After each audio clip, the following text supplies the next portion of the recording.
Atos capítulo 9, nós vamos ler a partir do versículo 1.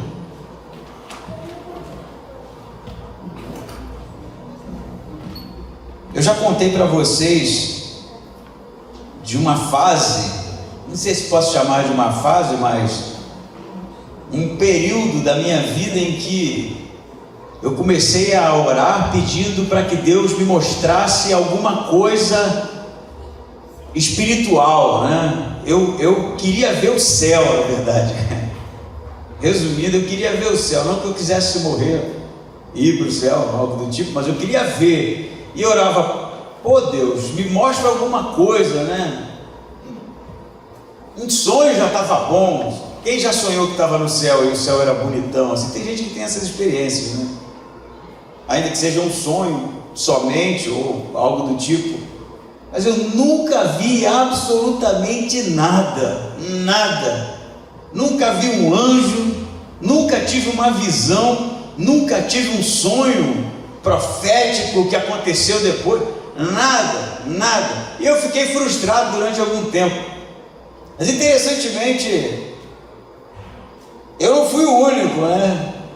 Na história de Israel, principalmente no primeiro século, havia em alguns círculos judaicos uma oração semelhante, em que se orava pedindo para que Deus mostrasse, como mostrou a visão de Ezequiel capítulo 1, a sua carruagem, não é?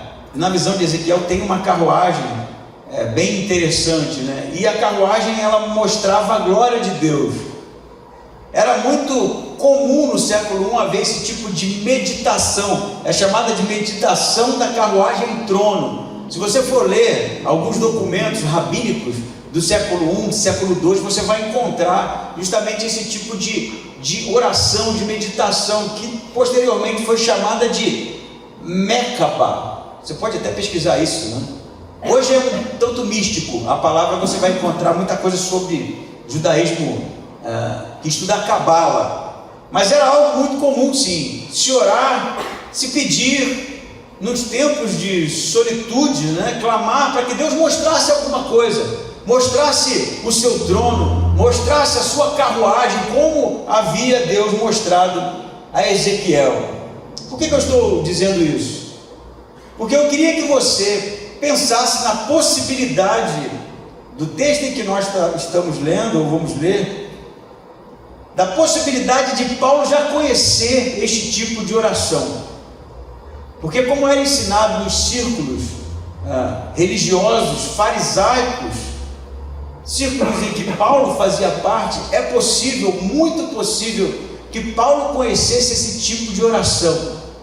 Não que no texto ele estivesse fazendo ela, mas que ele conhecia ela, e que a visão de Paulo, ou o que vai acontecer aqui no texto que nós vamos ler, era algo de certa forma conhecido pelo apóstolo. Eu só convido você a ler comigo Atos capítulo 9, versículo 1, que diz assim: e Saulo, respirando ainda ameaças e mortes contra os discípulos do Senhor, dirigiu-se ao sumo sacerdote e pediu-lhe cartas para Damasco, para as sinagogas, a fim de que, se encontrasse alguns daquela seita o caminho, quer homens, quer mulheres, os conduzisse presos a Jerusalém. E indo no caminho, aconteceu que, chegando perto de Damasco, subitamente o cercou um resplendor de luz do céu, e caindo em terra, ouviu uma voz que dizia: Saulo, Saulo, por que me persegues? E ele disse: quem és, Senhor? E disse o Senhor: eu sou Jesus a quem tu persegues. Duro é para si recalcitrar contra os aguilhões. E ele, tremendo e atônito, disse: Senhor, que queres que eu faça? E disse-lhe o Senhor: levanta-te e entra na cidade, e lá te será dito o que te convém fazer. E os varões que iam com ele pararam espantados, ouvindo a voz, mas não vendo ninguém. E Saulo levantou-se da terra e, abrindo os olhos, não via ninguém. E, guiando-o pela mão, o conduziam a Damasco. E esteve 3 dias sem ver, e não comeu nem bebeu. Amém? Amém. Nós vamos dividir este episódio em 2 partes, não é? Este momento da conversão de Saulo, e semana que vem o chamado de Ananias. O que é importante nós pensarmos antes mesmo de entrar na exegese desse texto? Lucas repete este evento por 3 vezes no livro de Atos. Você vai encontrar a conversão de Paulo em 9:1, a partir do 1. Você vai encontrar de novo a narrativa da conversão de Saulo, né? No capítulo 22, quando o próprio Paulo vai testemunhar para os judeus, né, da sua conversão. E vai encontrar de novo no capítulo 26, quando Paulo se defende diante de Agripa, e ele vai de novo contar essa história. Ela aparece por 3 vezes porque ela é extremamente importante para o que Lucas quer contar. A gente viu na trajetória do livro de Atos que há, o início da igreja, o derramamento do Espírito Santo, o empoderamento dos apóstolos, e o apóstolo em evidência é Pedro, com vários discursos, com uma pregação que clamava, mesmo para o sinédrio, se arrepender. E agora você percebe que vai haver uma transição suave para o ministério de Paulo. Paulo vai ser aquele que vai continuar, o ministério apostólico entre os gentios, entre aqueles que não eram judeus. É a segunda fase do evangelho. E o que Lucas tem para dizer para a gente? Ele diz, por exemplo, que no versículo 1, Saulo ainda respirava, minha versão está assim, ameaças e mortes contra os discípulos. E a ideia de respirar aqui é bufar. Saulo bufava ameaça, como um touro, porque ele estava irado, porque ele achava realmente que o cristianismo era uma praga, era uma heresia, era algo que deveria ser combatido, era algo que era contrário à glorificação de Deus, Era uma comunidade herética, que era idólatra de certa forma, porque via em Jesus uma espécie de Senhor, e Senhor só havia um, somente Deus. Por isso que ele bufava, diz o versículo 1, ameaças e o que? Mortes, não é isso? Contra os cristãos. Se você for ler todas as citações do apóstolo sobre como era a sua vida, antes do encontro com Jesus, nessa estrada que segue para Damasco, você vai ver que provavelmente ele consentiu na morte, inclusive de Estevão, e provavelmente entregou muitos outros à morte. Então, o espírito de Paulo era realmente um espírito de zelo, não tem como não concordar que ele era zeloso para com o que ele acreditava.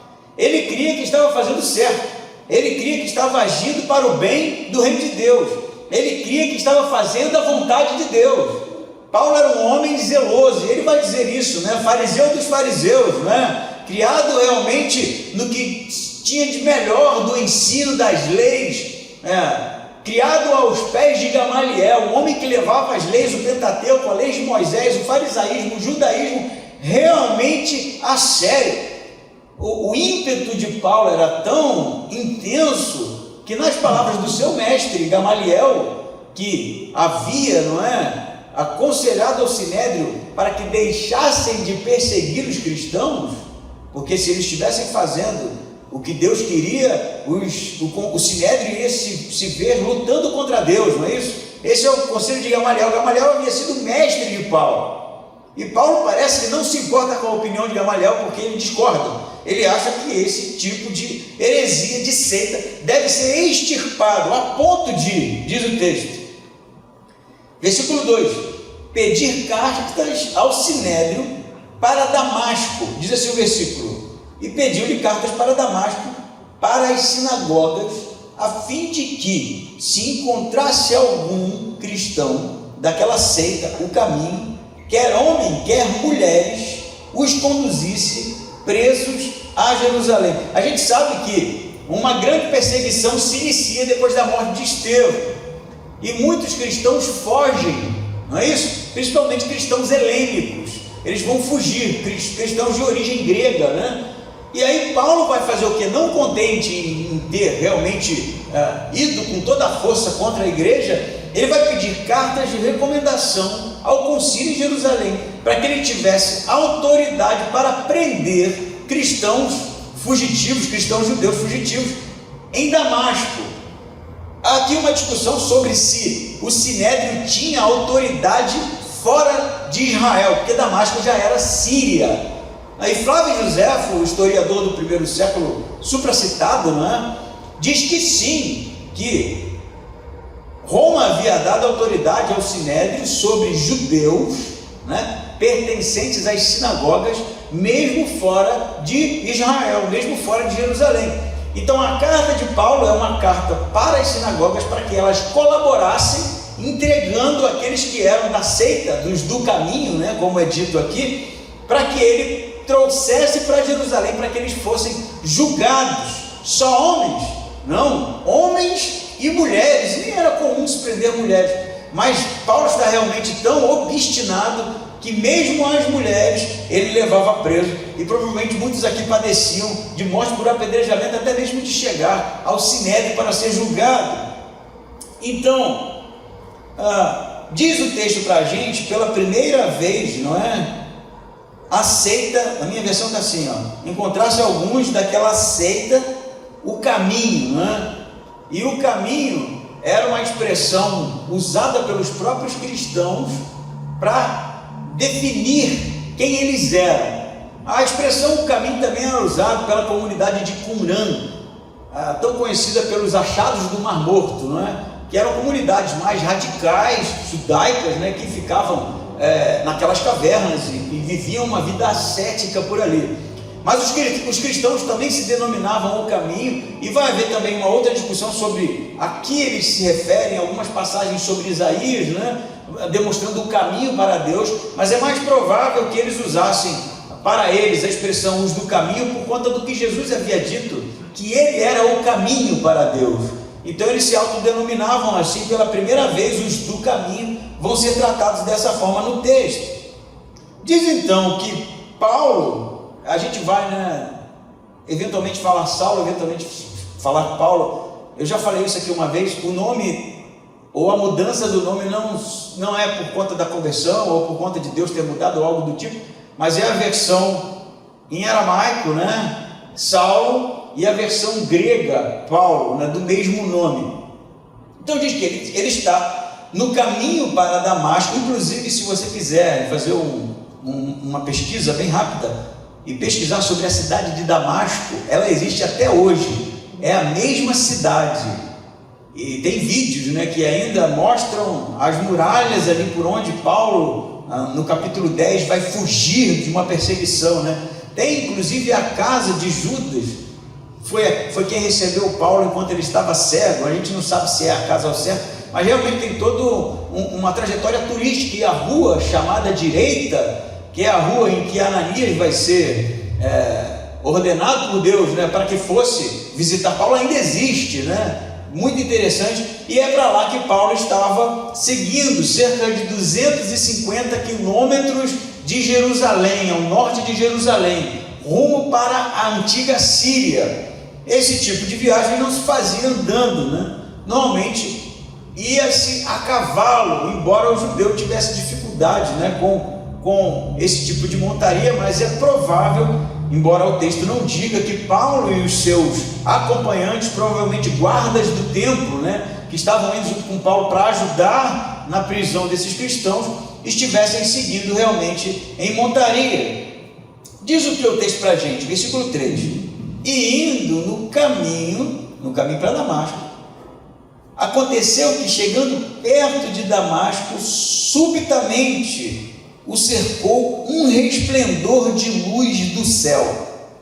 Então ele está seguindo com os seus companheiros de viagem, já havia viajado boa parte, né? Aqui está próximo de Damasco, provavelmente, especulo, Paulo estava indo em um estado de oração, né? De contemplação, realmente buscando qual era a vontade de Deus, mas convicto de que o que ele tinha que fazer era prender esses cristãos.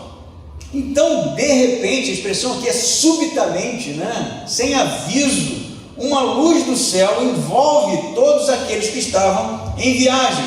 Diz: no caminho aconteceu que, chegando perto de Damasco, subitamente o cercou um resplendor de luz do céu, e caindo em terra, ouviu uma voz que lhe dizia: Saulo, Saulo, por que me persegues? Então, eles estão seguindo na sua montaria, e de repente, subitamente, uma luz do céu os toma. A luz é tão forte, Paulo vai dizer que, se você quiser ler depois as outras narrativas, capítulo 22, capítulo 26, ele diz que a luz era mais forte do que a luz do sol, e era por volta de meio-dia.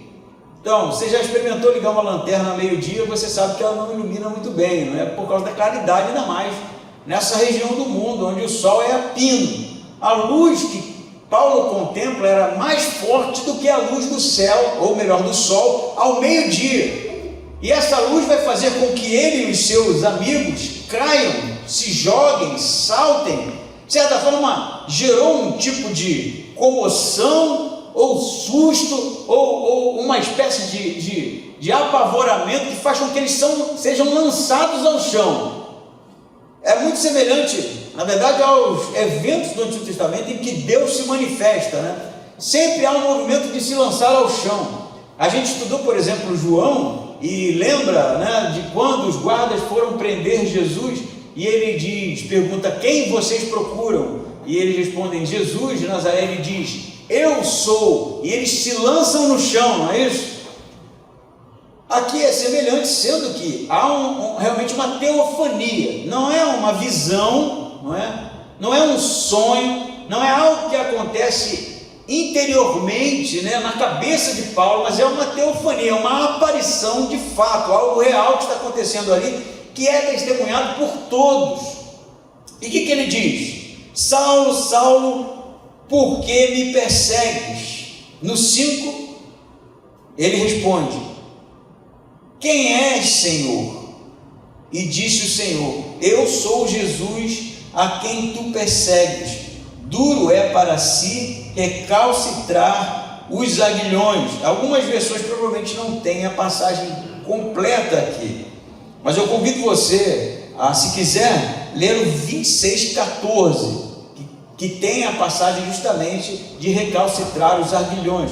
Essa versão que eu estou lendo é a versão Almeida Revista e atualizada. Esta aqui é uma versão que vem do texto Receptus. Eu não vou entrar nessa discussão agora, mas se você for procurar os textos que vão dar origem à versão King James e outras versões que seguem essa escola de textos, né, eles vão estar assim, mas não são passagens que são estranhas, porque estão também nas outras narrativas do apóstolo. Esta minha está desta forma, né? Inclusive no texto em grego, achado no site Biblos, né? Que é muito procurado por ser o que contém ali, normalmente a versão da Septuaginta, a versão apostólica, é justamente desta forma que está lá. Então, ele cai no chão, não é isso?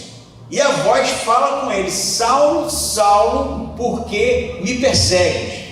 A expressão Saulo, Saulo, duas vezes, não é? É muito comum no Novo Testamento ou no Antigo Testamento, quando Deus quer falar alguma coisa. Então o que acontece com ele? Ele diz: quem és, Senhor?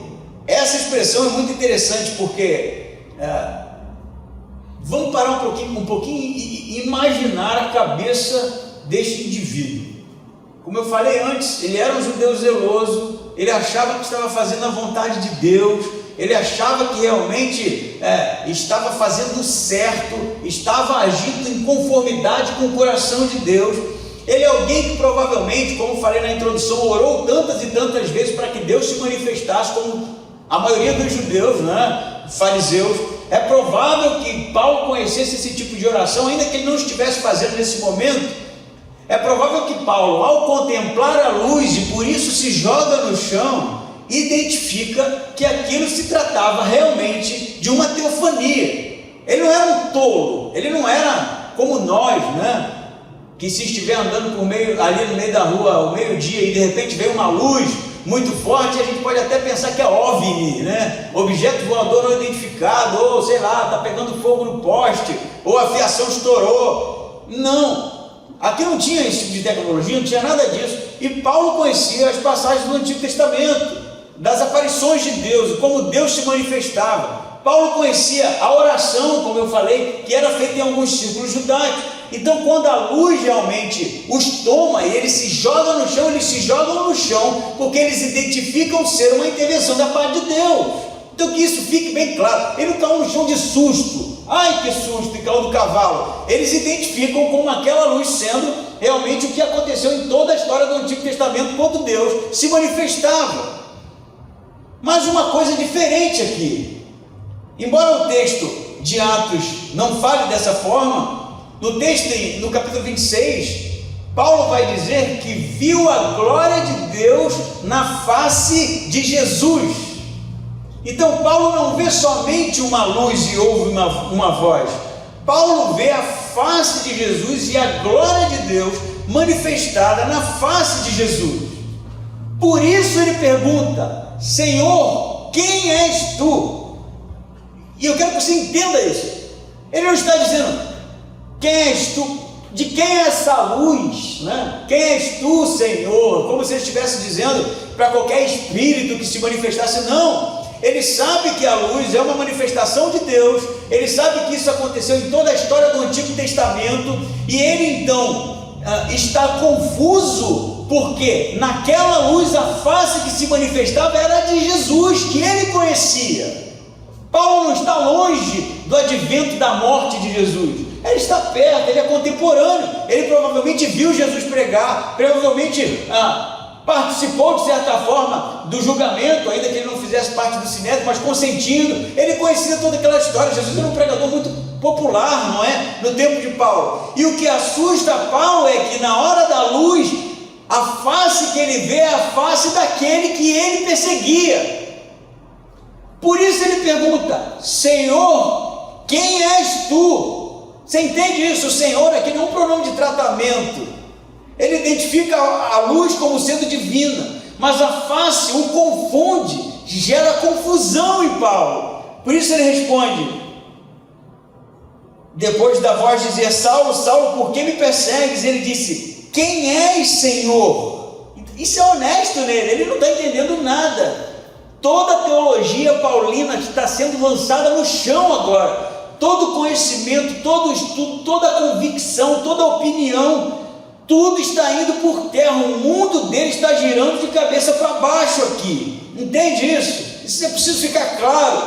Ele tinha convicções, meu amigo. E essa convicção apontava para Jesus como sendo um herege terrível, e os seguidores da mesma forma. Mas agora, quando ele vê aquela luz, uma teofania ali acontecendo, uma manifestação da parte de Deus, que ele identifica isso, se lança no chão. Quem que ele vê? Cristo.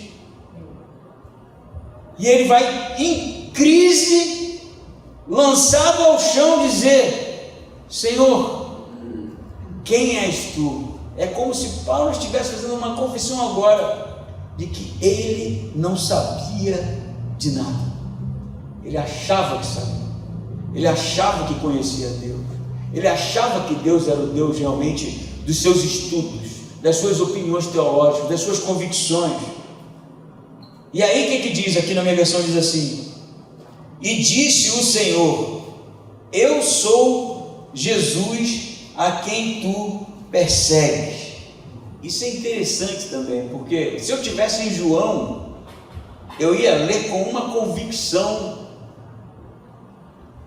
obstinada, mas como eu estou em Atos, eu vou só sugerir que a resposta de Jesus não é eu sou Jesus, é eu sou o eu sou, ego em mim, Jesus, a quem tu persegues. Eu sou Deus, a quem tu persegues. Eu sou o Deus que você diz amar desde criança. Eu sou o Deus que você estudou sobre mim, busca guardar as minhas leis, busca guardar as minhas coisas, mas é a mim que você está perseguindo. Cara, entra nisso e imagina o tipo de crise que esse homem está tendo. E aí na minha versão está assim: e disse o Senhor, eu sou Jesus a quem tu persegues, duro é para ti recalcitrar contra os aguilhões. O que isso significa?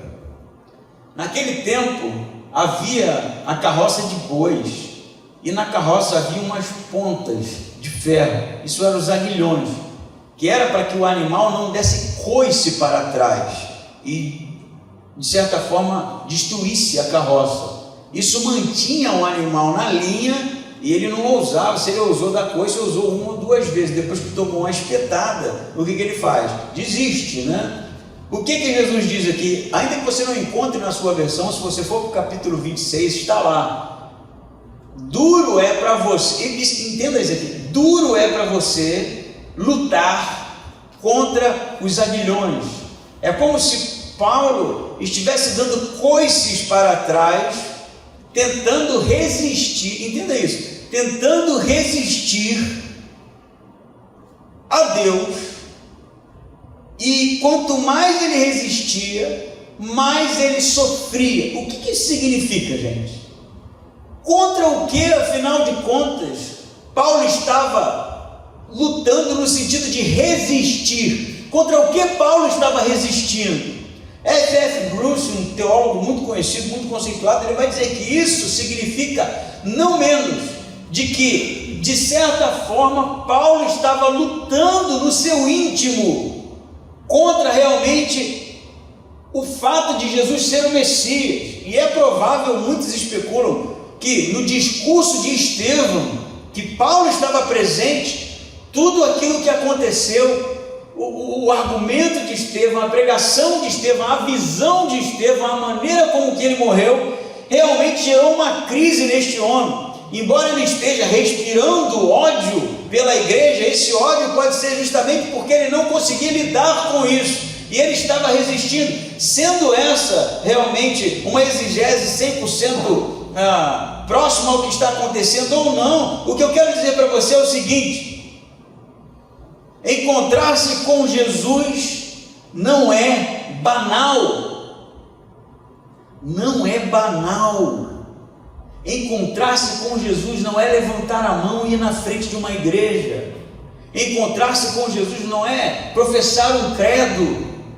Encontrar-se com Jesus não é defender uma teologia. Encontrar-se com Jesus não é decorar algumas coisas, seguir os 10 passos para realmente ser alguém bom. Encontrar-se com Jesus não é nada mais nem nada menos do que ser lançado ao chão, ter a realidade mudada 100%, ter a vida virada de cabeça para baixo, um choque de realidade.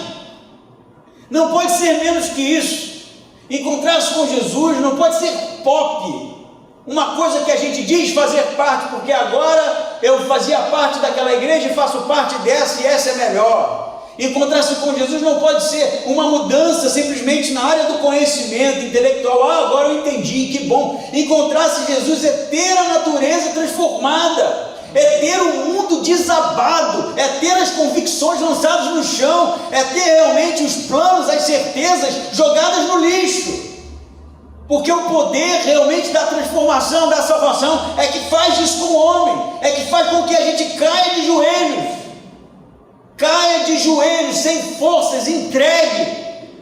E eu penso que falta isso muitas vezes na nossa trajetória cristã. A gente encara, quem sabe, de maneira muito superficial. É como fazer parte de um grupo religioso qualquer, é como realmente professar qualquer credo, é como se eu estivesse fazendo aquilo que meu pai me ensinou a fazer, de tradição em tradição a gente vai repetindo as mesmas coisas. Não é isso. É sobre realmente se deparar com a luz mais forte, mais poderosa que se pode encontrar, algo que lança a gente do cavalo, seja ele qual for, a gente esteja em cima, de joelhos no chão. Você está entendendo isso? É o poder, é a glória de Deus, é o Deus Todo-Poderoso que criou os céus e a terra, que a gente sequer consegue imaginar a profundidade, o tamanho, o poderio. Encontrar-se com Cristo não é banal, precisa fazer uma mudança na nossa vida, precisa gerar transformação na nossa vida, precisa gerar arrependimento. Se você nunca se lançou ao chão diante da glória de Deus manifestada através de seu Filho, me perdoe, mas não aconteceu nada.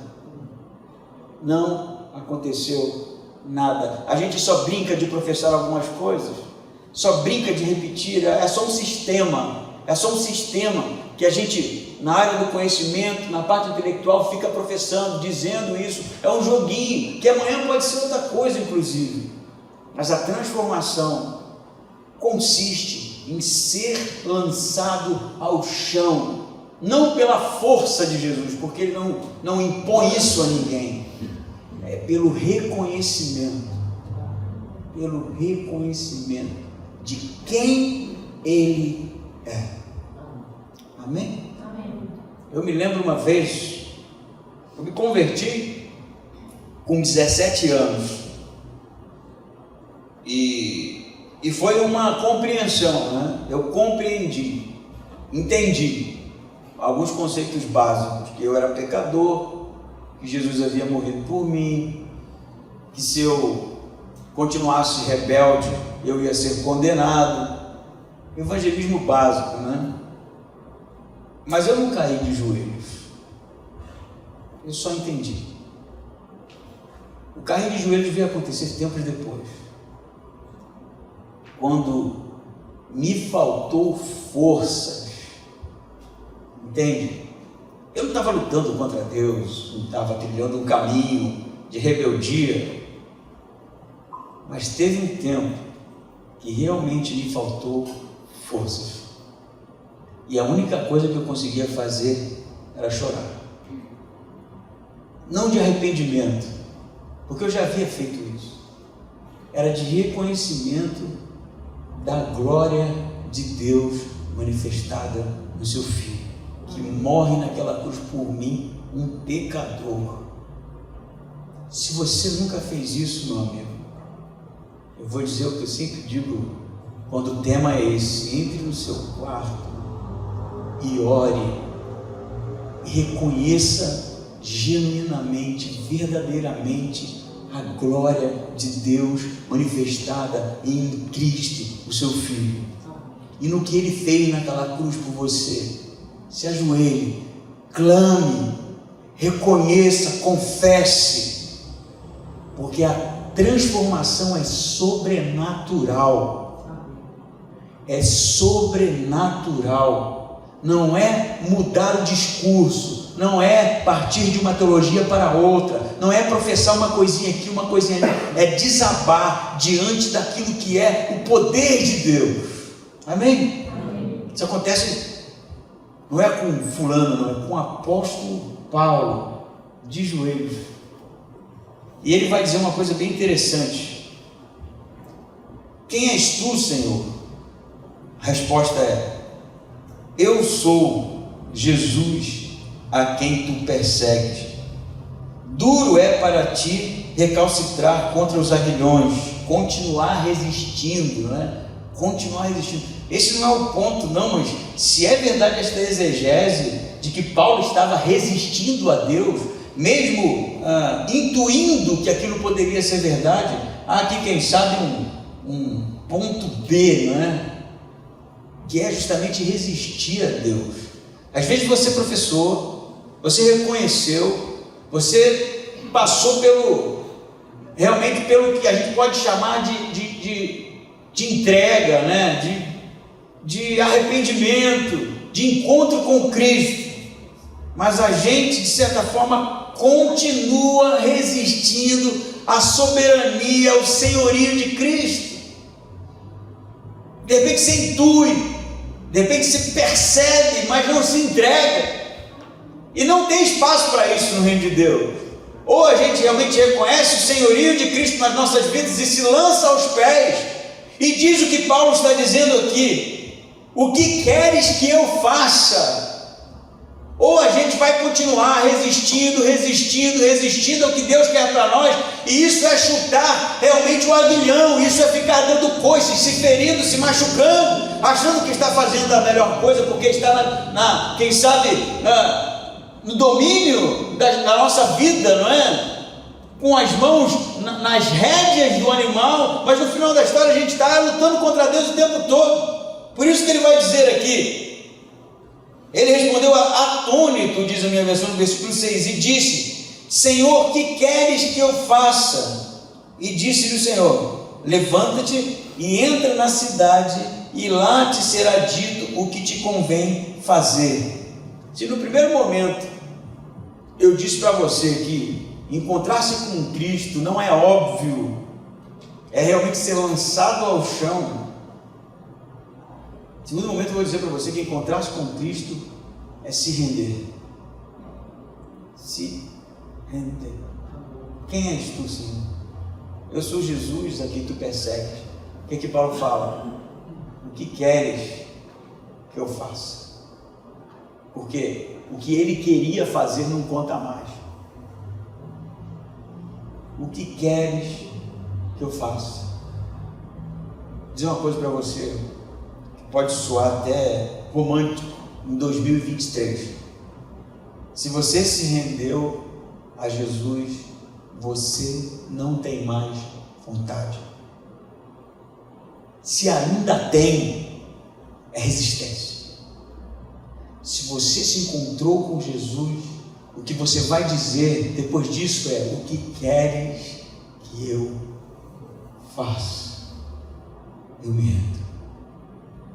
Eu não consigo mais lutar, eu não quero mais lutar, eu não quero que seja a minha vontade mais, eu não quero que seja eu o dono da minha vida, eu não quero que seja eu o dono dos meus negócios, eu não quero que seja eu mais o dono da minha casa, eu não quero que seja eu mais o protetor da minha família, eu não quero que seja eu o homem que tem as forças para resolver os problemas, eu quero te entregar tudo, eu não tenho mais vontade. A vontade minha é fazer aquilo que o Senhor quer. E você quer saber demais? Eu não acredito mesmo que alguém seja chamado por Jesus, se encontre com Jesus, encontre a salvação para não fazer absolutamente nada no reino de Deus. Não acredito nisso. Isso não é bíblico, isso não é a história realmente do Evangelho. Nós somos chamados para realmente fazer a diferença. Nós somos chamados para mudar a realidade do mundo. Nós somos chamados realmente para que o coração de Deus se manifeste a nós, porque queremos fazer a vontade dele, para que este mundo realmente seja alcançado pela salvação. Não tem lugar no reino de Deus para ociosidade. Então não entendemos nada, gente. Não é sobre ser livre do inferno, né? Fui livre do inferno, graças a Deus, agora eu vou entrar aqui na igreja e vou ficar aqui de boa. Não é sobre isso, é sobre pessoas realmente que entenderam que isso custou muito caro, custou a vida do Filho de Deus, custou o Cristo pendurado naquela cruz, humilhado pelos homens, para que nós fôssemos alcançados pela salvação. E agora só nos resta dizer: o que queres que eu faça, Senhor? Às vezes eu penso que a gente tem medo dessa oração, porque se a gente perguntar, pode ser que Deus responda, e se Deus responder, pode ser que a gente não queira, porque a gente quer outra coisa, porque a gente quer tanta coisa, porque a gente sonha com tanta coisa, e o reino de Deus pode ser que seja a última coisa da nossa lista. Porque pode ser que no dia que a gente orar com convicção, realmente com verdade, o que queres que eu faça? Deus responda. E quando Deus responder, pode ser completamente contrário aos nossos planos. Olha a vida de Paulo, gente. Olha o que ele tinha enquanto trajetória, plano. Tudo contrário. E a gente? A gente fica naquela, né? Ao invés de a gente perguntar: Senhor, o que queres que eu faça? a gente diz: Senhor, faça isso para mim, faça isso para mim, e parece que quem se converteu é Jesus, se converteu para a gente, né? Porque ele agora vira uma espécie de gênio da lâmpada, que fica resolvendo probleminha, carimbando os nossos projetos. Não me leve a mal não, mas não é isso que está acontecendo aqui não. Deus não vai te fazer rico, eu acho. Deus não vai te fazer famoso, eu acho. Deus não vai te fazer comprar casa própria. Deus não vai te fazer comprar o carro do ano. Deus não vai te fazer nada disso, se isso não for a vontade dele. Não é sobre as nossas vontades. A gente precisa parar com isso, de achar que Deus tem a obrigação de ficar carimbando aquilo que a gente acha que é o melhor para a gente. A gente não sabe de nada, gente. Não sabe absolutamente de nada. Não sabe nem se vai estar vivo quando sair daquela porta ali. Deus nos livre. O que nos resta é realmente se entregar, desistir de lutar e entregar para que Deus realmente transforme a nossa trajetória, nos mostre o desejo do coração dele, para que a gente realmente tenha uma vida plena. Porque a vida do cristão só é plena quando ele estiver fazendo a vontade de Deus, quando ele estiver no centro da vontade de Deus. Esse texto não dá para ser menor que isso, não dá para ficar tirando lições morais daqui. É sobre transformação, é sobre entrega, é sobre render-se, é sobre parar de palhaçada realmente, ficar vivendo uma vida cristã superficial e realmente entrar de cabeça nisso. Não tem lugar para a superficialidade. Olha a vida deste homem. O que queres que eu te faça? E aí Jesus vai responder. Perceba que na minha versão está assim no 6. E ele tremendo e atônito. Paulo não estava assim, né? Viu a luz, caiu no chão. Que queres que eu te... Não, cara. Ele está tremendo, ele está com medo, ele está aterrorizado. Eu digo isso sem medo de errar. Aquele que ele perseguia, que ele queria matar é Deus. Ele está aterrorizado, ele não sabe o que fazer, o mundo dele eclodiu. Percebe? E aí ele vai tremendo de medo, atônito: Senhor, o que queres que eu faça? E disse-lhe o Senhor: levanta-te e entra na cidade, e lá te será dito o que te convém fazer. Eu vou continuar a leitura aqui, que diz assim no versículo 7: e os varões que iam com ele pararam espantados, ouvindo a voz, mas não vendo ninguém. Aqui há um probleminha nas narrativas, porque algumas versões dizem que eles ouviram a voz, outras, nas outras passagens, 22 e 26, diz que eles não ouviram a voz, mas viram a luz. Mas fato é que a cada versão da conversão de Paulo no livro de Atos tem um objetivo, porque é para públicos diferentes. Então é provável que, diz o F.F. Bruce, que a voz que eles ouviram é a de Paulo, dizendo para ninguém, né, porque eles não estão vendo, eles veem a luz, se espantam e ouvem Paulo dizendo: o que queres que eu faça? Só que eles não estão vendo nada, porque ali o que está acontecendo é com o apóstolo, embora a luz tenha sido testemunhada por todos. E diz o 8 assim: e Saulo levantou-se da terra, e abrindo os olhos não via ninguém, e guiando-o pela mão conduziram a Damasco, e esteve 3 dias sem ver, e não comeu e nem bebeu. Ele está cego, literalmente cego, provavelmente por causa da força da luz, foi algo físico, né? Os outros também viram, e isso deixou Paulo sem enxergar. Pode ser que seja uma metáfora para a cegueira espiritual que ele estava vivendo. O fato é que ele realmente está cego, e ele vai dizer o texto, depois de ser conduzido pela mão, porque não enxergava mais, diz o texto que ele fica 3 dias sem enxergar. E nesses 3 dias o que acontece? Ele não comeu e nem bebeu. Por quê? Ele está jejuando, ele está refletindo, ele está repensando, a sua cabeça está confusa. Ele está 3 dias ali meditando sobre o que aconteceu, fazendo as conexões. Caramba, onde eu falhei? Como é que eu não vi? Como é que eu não percebi? Ele está nesses 3 dias provavelmente pensando naqueles que ele havia consentido na morte, pessoas que eram ali a família de Jesus, os seguidores do Deus verdadeiro. Ele estava provavelmente pensando na morte de Estevão, um homem santo que ele consentiu, que ele realmente desejava que morresse. Tudo isso está passando na cabeça de Paulo. Não é à toa que ele vai se chamar de pior dos pecadores, porque perseguiu a igreja. Tudo isso eu acho que é chocante para o apóstolo, mas eu penso que, com base no que ele produziu nas suas cartas, o que mais choca Paulo, o que mais espanta Paulo, e eu penso que essa é a força motriz, aquilo que move a obstinação com que ele prega o reino de Deus, é que ele realmente era o pior dos pecadores. Ele era um assassino, ele era alguém que realmente perseguiu a igreja, que matou as pessoas, que não teve pena, que lutou contra Deus, mas que foi amado. Que foi amado mesmo assim. Quem sabe nessa hora tenha passado pela cabeça de Paulo: agora eu vou morrer, e eu mereço que Deus acabe comigo por tudo que eu fiz. Mas não, ele é aceito, ele é amado, ele é transformado, porque é isso que Jesus fez naquela cruz por nós. Não interessa o que você tenha feito, não interessa a sua vida pregressa, não interessa o seu pecado, não interessa o que você fez outrora. O que importa é que o amor de Cristo naquela cruz nos transforma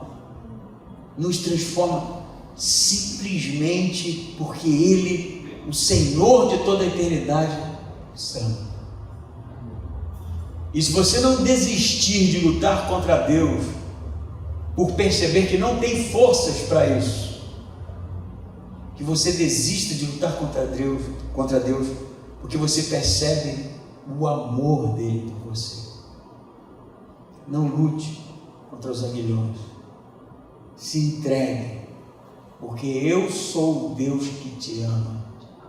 O mundo não te ama, as pessoas lá fora não te amam, teu trabalho ninguém te ama, na faculdade ninguém te ama, nos relacionamentos lá fora dificilmente alguém vai te amar, mas o amor verdadeiro se encontra manifesto na cruz através do Filho de Deus, que perdoa as nossas iniquidades, que perdoa os nossos pecados, que nos aceita, mesmo nós sendo míseros pecadores, por amor.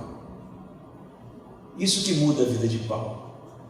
Não é necessariamente a visão, não é necessariamente, embora se faça parte, ter compreendido, ter sido amado por aquele a quem ele perseguia. Um dia eu orei pedindo para que Deus me mostrasse alguma coisa da eternidade.